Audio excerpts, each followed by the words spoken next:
सह्याद्रीमधील पावसाळा म्हणजे असे असंख्य धबधबे, पण यातील 99% धबधबे हे जानेवारीच्या आधीच पूर्ण आटून जातात.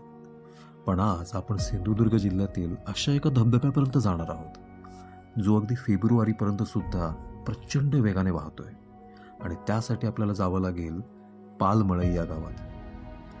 तिथे क्षेत्रपाळ मंदिर आहे आणि तिथे गाडी ठेवून आपण फक्त 20 मिनिटाच्या एका पायवाटेने त्या धबधब्याच्या जवळ पोहोचतो. आणि त्या धबधब्याचं नाव आहे